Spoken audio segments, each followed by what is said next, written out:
So thank you for agreeing to sit down with me. Yeah. Do you have any idea when I started? I know. I'm sure I could look, yeah. Yeah, because I guess I can figure, 4 hours a week. Yeah. Add that up and then divide it by, Yeah. It's close to like 4 years, I think, something like That's that. awesome. When you were looking for places to volunteer, what made you think of Habitat, or why did you reach out to us? Well, I'd been retired for a few years, and just sitting around, like you can only, say go fishing so many times or whatever, but I'd be driving by here a lot, and I told my wife I was going to stop in and check it out, because she volunteers at Wafer. She'd been doing that for about a year or so, and so I stopped in here, and who was here before you? Carrie. Carrie, yeah. I stopped to talk to her, and then she said, well, give it a try. So, and I liked it. And you're sitting at home, you're not communicating with people, meeting people. Yeah. And so since then I've met a lot of people, and it's been really interesting. Yeah. Do you want to talk about some of your relationships with like other volunteers and staff downstairs? What's the vibe? What's it like? Oh, well, yeah, it's like Jerry and Mary. They do a lot of well, Jerry's into the hunting, and Mary's into the fishing, and her husband and that. So a lot of communication that way. What's it like to volunteer with them? Or like paint a picture for me. If someone's never volunteered before, what's it like volunteering in the Restore?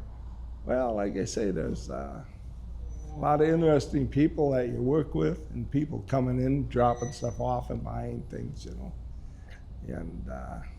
just seeing how everything works, I guess. And it seems like there's a real good group here. Everybody gets along, and helpful with each other, and breaking in the new people, showing them the ropes.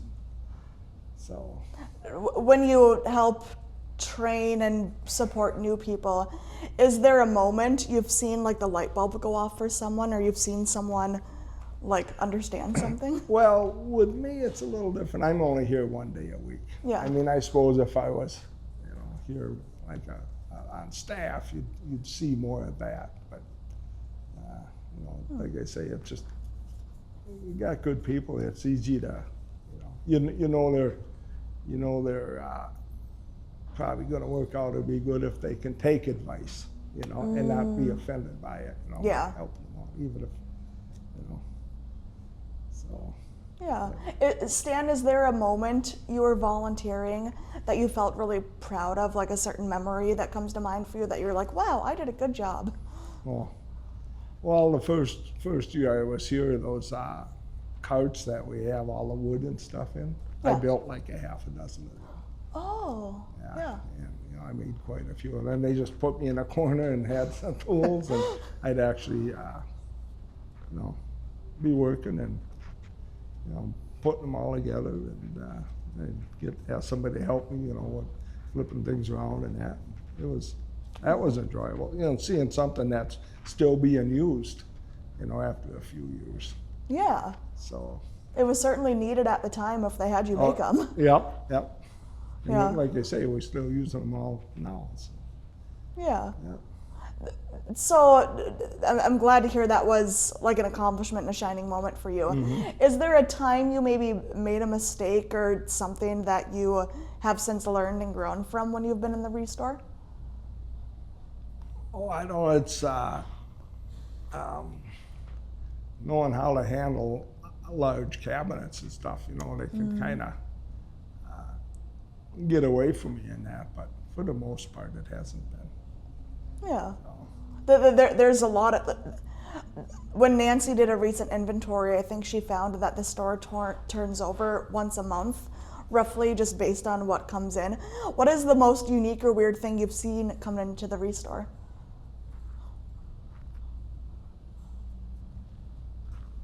I don't know, probably that some of that stuff that came from the Pink Palace, those like that staircase, you know, that circular staircase, and some of that stuff is some heavy pieces there. Yeah, you had to help move some of that in? I tried not to. Yeah. No, it was all here, but you know, just it sat there for quite a while. So Yeah. yeah. You said you first started volunteering just because you drove by and wanted to stop and see what happens in the restore. Habitat for Humanity focuses on affordable housing primarily. Yeah. Is there something about our mission or our values that resonates with you? I don't. I just like to, you know, what we're doing here. You know, all the people dropping stuff off, and then we're going selling it as it goes out. And the money goes for a good cause. That's what I like about this place. So Yeah. yeah. Stan, are there other questions I haven't asked or things you feel like I should bring up? No. Do you want to talk a little bit about how, because you've volunteered for a few years now, how have you seen the Restore or even Habitat grow and change over time?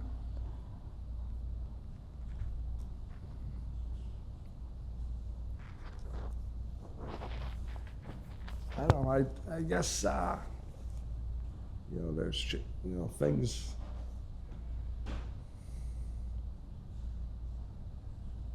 I guess I really don't have an answer for Yeah, yeah. It is a really unique Restore because it was a flooring or carpet store or whatever, just the layout and where things are. You Yeah. guys do a really good job of making sure that nothing's too cluttered, you can still get around. Yeah. Yeah. Yeah. Awesome. Cool. Well, that is it. I will let you go back downstairs. And like I said, I'm going to see if either, you said Mary might want to too, or Jerry for sure, see if he wants to come chat. Take off at noon. I don't know if either Oh, one of them yeah. are still here. No, and that's fine. We have someone else coming at 1. Yeah. So, Okay. yeah. Beautiful. Well, thank you for taking the All time right. to Well, chat. I really enjoy getting to know the volunteers in the Restore. I think it's important that, like, staff get out and connect with people and just see what's going on. Did you ever, so when this Habitat affiliate was formed in the 90s, there are those 3 main volunteer awards we give out every year. Al Lean, Emmy Rosin, and June Shomi. Do you know June Shomi, or did you ever get a chance to meet her? I don't think so. Okay. I'm gonna grab a book quick. I was at the bookstore downtown a couple weeks ago, and I found one of the books about June. And I haven't made it to that part of the book yet, but there are some pictures in here of, like, one of the very first, like, Lacrosse Housing Now, some sort of rally that they did. This is one of the very first Habitat for Humanity booths that they ever did. And we used to have a float in the Oktoberfest parade. So they've got a picture of that old float too. So the whole point of these, like, volunteer convos and oral history in general is, like, Habitat for Humanity, where we sit right now, is all cool and fine and everything. But learning about some of this history and everything that helped found this affiliate is really fulfilling and heartwarming to know too. Yeah. Well, thank you for chatting with me. Oh, sure.